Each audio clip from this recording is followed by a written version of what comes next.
Hello dear student, myself Mohammad Imran Ansari. Dear student, today we will discuss about biological classification. जीवों का वर्गीकरण। आज हम लोग इसके बारे में बात करेंगे। तो बच्चों, इसको जानने से पहले हम लोग सबसे पहले जान लेते हैं कि बायोलॉजी होता क्या है और बायोलॉजी का खोज कौन किया था। तो आइए इसके बारे में हम लोग जानते हैं। बच्चों, सबसे पहले एक अरिस्टोटल साइंटिस्ट थे जो सबसे पहले क्लासिफिकेशन किए थे। सबसे पहले तो ये जान लीजिए, अरिस्टोटल जो एक साइंटिस्ट थे वह सबसे पहले बायोलॉजी का खोज किए थे। मतलब कि जीव विज्ञान का खोज सबसे पहले अरिस्टोटल ने ही किया था। ठीक है, अरिस्टोटल सबसे पहले ये माने जाते हैं कि ये सबसे पहले ऐसे साइंटिस्ट थे बच्चों जो क्लासिफिकेशन किए थे पूरे जगत के, यानी पूरे धरती पे रहने वाले जितने भी जीव हैं उनका ये क्लासिफिकेशन किए थे सबसे पहले। यहाँ पे लिखा हुआ है, Aristotle was the earlier to attempt a more scientific basis for classification of organism. ठीक है, जस्ट इसके बाद से बच्चों ही classified plant to tree, shrub, herb and animal into two groups, those with red blood and without red blood. मतलब कि ये सभी जीवों को पेड़ पौधों में, ठीक है, पेड़ में, श्रब यानी झाड़ियों में, शाखाओं में, ठीक है, और एनिमल्स में, इन सबको ये डिवाइड किए थे दो ग्रुप्स में। और दो ग्रुप्स में कौन कौन था? एक तो जिनके पास रेड ब्लड था और दूसरा जिनके पास किसी भी तरह का कोई भी रेड ब्लड नहीं था। एनिमल को ये ब्लड के आधार पे दो भागों में बांटे थे, एक जिनके पास रेड ब्लड था और एक के पास जिनके पास रेड ब्लड नहीं था। जैसे कि रेड ब्लड कौन कौन से थे यहाँ पे देख सकते हैं। मैमल्स मतलब कि स्तनधारी, लिजार्ड यानी छिपकली, बर्ड की यानी पक्षी, फिश मतलब मछली। ठीक है, ये सभी जो हैं रेड ब्लड को रखते हैं क्योंकि इनके अंदर हीमोग्लोबिन होता है, आपको पता होगा।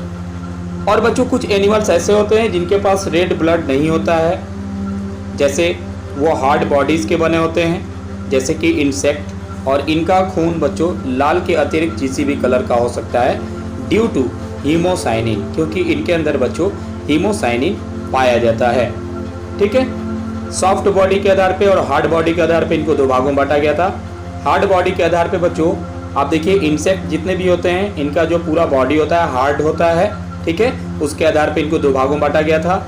अब देखिए, सॉफ्ट बॉडी के आधार पे इनको दो भागों में बांटा गया था। एक तो जिनके पास शेल था यानी कवच था और एक के पास कवच नहीं था। जिनके पास कवच था जैसे कि शेल फिश, ठीक है ना, शेल फिश इसके एक ऐसी मछली होती है जिसके ऊपर कवच पाया जाता है। और कुछ ऐसे भी थे जिनके पास कोई भी कवच नहीं है, जैसे कि जेलीफिश। समझ में आ गया? तो देखिए, जो अरिस्टोटल थे बच्चों, ये सभी दुनिया के ऑर्गेनिज्म को दो भागों में ये बांटे, ठीक है, ब्लड के आधार पर।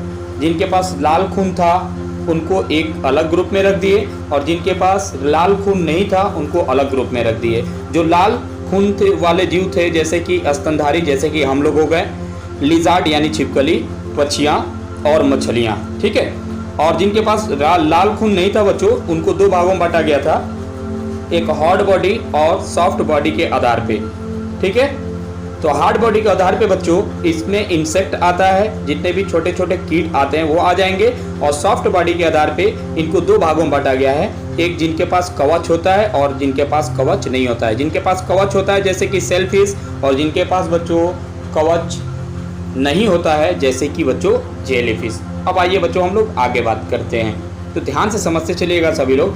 टू किंगडम क्लासिफिकेशन ये सबसे पहले कौन साइंटिस्ट किए थे आप लोग को पता होना चाहिए बच्चों। एक कैरोलस लिनियस साइंटिस्ट थे जो सबसे पहले टू किंगडम क्लासिफिकेशन को किए थे। ठीक है, कब? 1758 यानी 1758 ईस्वी में बच्चों इन्होंने, कैरोलस लिनियस ने दुनिया के समस्त जीवों को यानी जितने भी ऑर्गेनिज्म हैं उनको टू किंगडम में ये डिवाइड किए थे। इसलिए टू किंगडम क्लासिफिकेशन के फादर कैरोलस लिनियस को माना जाता है, जो कि आप इनको देख सकते हैं इस स्ट्रक्चर के द्वारा। ठीक है बच्चों, ध्यान से समझिएगा, ये क्या किए थे, दुनिया के सभी ऑर्गेनिज्म को दो भागों में बांट दिए थे। कौन कौन से भागों में? एक प्लांट और दूसरा एनिमल, यानी किंगडम प्लांटी और दूसरा किंगडम एनिमेलिया।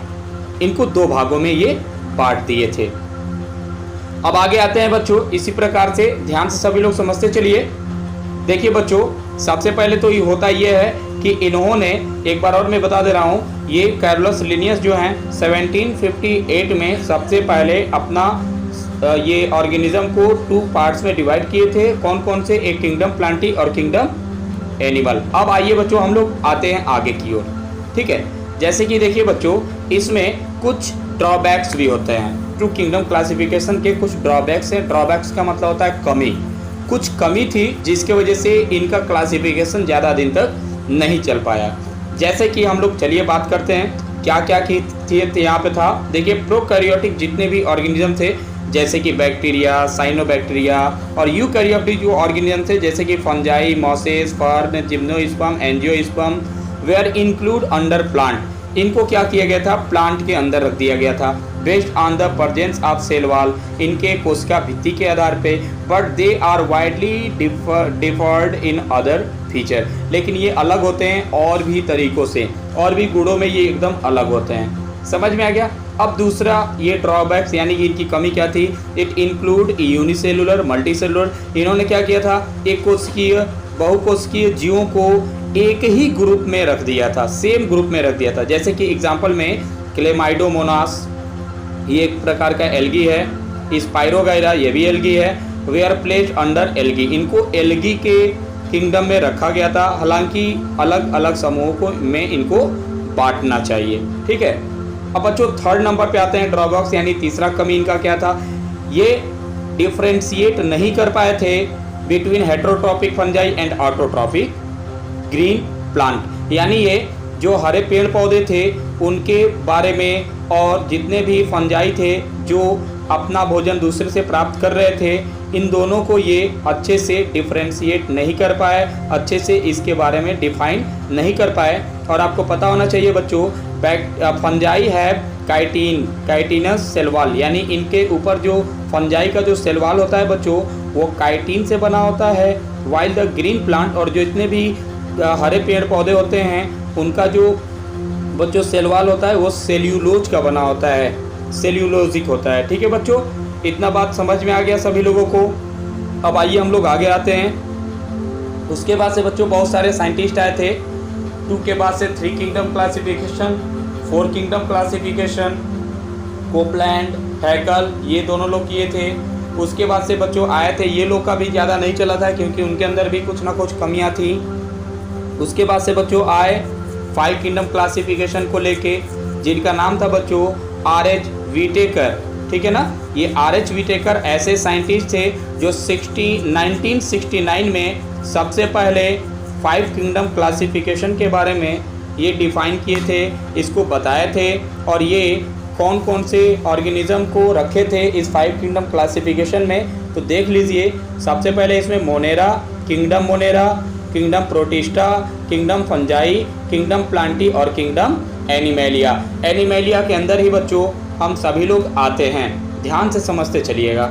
ठीक है बच्चों, तो इन्होंने 5 जगत वर्गीकरण में सभी जीवों को बांट दिया। एक मोनेरा, प्रोटिस्टा, फंजाई, कवक और जंतु। ठीक है बच्चों, उम्मीद करता हूँ इतना बात आपको समझ में आ गया होगा। This classification is based on sale structure. इसको बच्चों कोशिका के संरचना के आधार पे बांटा गया था। Thallus organisation, mode of nutrition, यानी इसको पोषण के आधार पे भी बांटा गया था। रिप्रोडक्शन के यानी जनन के आधार पे बांटा गया था। फाइलोजेनेटिक रिलेशनशिप, और ये कहाँ कहाँ किस प्रकार से रहते हैं इनके आधार पे इनको बांटा गया था। ठीक है बच्चों, अब आइए आगे हम लोग आते हैं बच्चों, इनका कैरेक्टर क्या होता है, 5 किंगडम क्लासिफिकेशन का कैरेक्टरिस्टिक्स क्या होता है। ध्यान से समझिएगा बच्चों, ये बहुत ही इंपॉर्टेंट है। सबसे पहले कैरेक्टर देखिए सेल टाइप का, तो मोनेरा का जो होता है बच्चों प्रोकैरियोटिक। प्रो का मतलब होता है बच्चों फॉल्स, कैरियोटिक का मतलब होता है न्यूक्लियस, यानी ऐसे ऑर्गेनिज्म जिनके पास फॉल्स न्यूक्लियस पाया जाता है उसे प्रोकैरियोटिक कहते हैं। और मोनेरा में जितने भी ऑर्गेनिज्म आते हैं जो इनका सेल प्रोकैरियोटिक होता है। अब वहीं पे अगर आ जाएंगे बच्चों प्रोटिस्टा में, चलिए पहले हम लोग एक एक के बारे में डिटेल से समझते हैं। मोनेरा के बारे में समझिएगा बच्चों सभी लोग। अगर मोनेरा को आप देखेंगे तो मोनेरा यहाँ पर सबसे पहले प्रोकैरियोटिक दिखाई देगा। इसके अंदर जो सेल्यूलोजिक होता है, ये पॉलीसेकेराइड अमीनो एसिड पाया जाता है। और बाकी इसमें जो आप देखेंगे न्यूक्लियर मेम्ब्रेन ये पूरी तरह से एब्सेंट होगा। बॉडी ऑर्गेनाइजेशन बच्चों सेलुलर होगा, कोशिकीय स्तर पे होगा। मोड ऑफ न्यूट्रिशन यानी कैसे ये अपना पोषण करते हैं, तो ये स्वपोषी पोषण भी होते हैं, स्वपोषी पोषण भी करते हैं यानी ऑटोट्रॉपिक होते हैं, यानी प्रकाश संश्लेषण के द्वारा और रसायन माध्यम के द्वारा ये अपना भोजन बना सकते हैं। और कुछ इसमें जो होते हैं हेट्रोट्रॉपिक होते हैं, अपना भोजन बनाने के लिए दूसरे पे डिपेंड रहते हैं। और कुछ होते हैं बच्चों जो सैप्रोफिटिक होते हैं। सैप्रोफिटिक का मतलब होता है कि ये किसी दूसरे ऑर्गेनिज्म से यानी कि मरे हुए ऑर्गेनिज्म से अपना भोजन प्राप्त करते हैं, उसे सैप्रोफिटिक कहते हैं। और एक होता है पैरासिटिक। पैरासिटिक का मतलब होता है ये हमारे ऊपर रहते हैं और हमारे ऊपर से ही हमारे शरीर से भोजन को ये प्राप्त करते हैं। अब बच्चों प्रोटिस्टा के बारे में बात करेंगे, तो ध्यान से बच्चों इसको नोट्स आप लोग बनाते जाइए, अच्छे समझते जाइए। जो भी प्रॉब्लम है आप लोग कमेंट बॉक्स में प्लीज़ पूछा कीजिए। देखिए बच्चों प्रोटिस्टा में मैं आप लोगों को समझा दे रहा हूँ, हिंदी इंग्लिश जैसा भी हो सकता है, आप नोट्स आराम से बना सकते हैं क्योंकि दोनों तरीके से मैं आपको समझाने की कोशिश कर रहा हूँ। देखिए प्रोटिस्टा जो होते हैं बच्चों ये यूकैरियोटिक होते हैं। यू का मतलब होता है बच्चों ट्रू, ट्रू का मतलब होता है सत्य, और कैरियोटिक का मतलब होता है न्यूक्लियस, यानी ऐसे जीव जिनके पास सत्य प्रकार का केंद्रक पाया जाता है उसे यूकैरियोटिक कहते हैं। और इसमें बच्चों सेल वॉल अगर आप देखेंगे तो सेल वॉल इसमें प्रेजेंट होता है, न्यूक्लियर मेम्ब्रेन भी प्रेजेंट होता है। और बॉडी ऑर्गेनाइजेशन ये भी सेलुलर लेवल का होता है, कोशिकीय स्तर का। और बच्चों इसमें न्यूट्रिशन कैसे होता है तो ध्यान समझिए, ये स्वपोषी भी होते हैं, अपना भोजन खुद बना सकते हैं। और कुछ परपोषी भी होते हैं यानी हेट्रोट्रॉपिक होते हैं जो अपने भोजन को बनाने के लिए दूसरे किसी स्रोतों पे निर्भर रहते हैं। चलिए ये हो गया मोनेरा, प्रोटिस्टा। अब हम लोग बात करेंगे फंजाई के बारे में, कवक के बारे में। तो कवक का जो सेल होता है बच्चों ये यूकैरियोटिक होता है, यानी ये भी इनके अंदर भी पूरी तरह से केंद्रक पाया जाता है। सेल वॉल बच्चों इनका जो होता है काइटिन का और पॉलीसेकेराइड का बना होता है। न्यूक्लियर मेम्ब्रेन प्रेजेंट होता है यानी उपस्थित होता है। और बच्चों इनका बॉडी ऑर्गेनाइजेशन होता है, ये मल्टी सेलुलर होता है, बहुकोशिकीय होते हैं बच्चों ये। और इनके टिश्यू जो होते हैं यानी उत्तक जो होते हैं वो पूरी तरह से ढीले होते हैं यानी लूजली पैक्ड होते हैं। और मोड ऑफ न्यूट्रिशन यानी पोषण का माध्यम क्या है बच्चों, तो हेट्रोट्रॉपिक और सैप्रोफिटिक। हेट्रोट्रॉपिक मतलब परपोषी, ठीक है। सैप्रोफिटिक मतलब होता है मरे हुए सड़े हुए जीवों से अपना भोजन लेते हैं। और कुछ इसमें पैरासिटिक भी होते हैं यानी हमारे शरीर से भोजन लेंगे और बदले में हमको नुकसान पहुंचाएंगे, उसे कहते हैं पैरासिटिक। उसके बाद से बच्चों आता है प्लांट। तो प्लांट भी बच्चों यूकैरियोटिक होते हैं, इनका कोशिका यूकैरियोटिक होता है यानी इसके अंदर केंद्रक 100% पाया जाएगा। और सेल वॉल बच्चों इनका जो होता है सेल्यूलोज का बना होता है और न्यूक्लियर मेम्ब्रेन प्रेजेंट होता है। और बॉडी ऑर्गेनाइजेशन बच्चों टिश्यू और ऑर्गन दोनों पाया जाता है, उत्तक भी पाए जाते हैं, इसके अंग भी पाए जाते हैं। और ये बच्चों हमेशा ऑटोट्रॉपिक होते हैं, स्वपोषी होते हैं, अपना भोजन खुद बनाते हैं by the process of photosynthesis, ठीक है। जस्ट इसके बाद से बच्चों आता है एनिमल यानी कि हम लोग भी बच्चों यूकैरियोटिक होते हैं। हमारे शरीर के अंदर केंद्रक वेल डेवलप्ड होता है कोशिका के अंदर।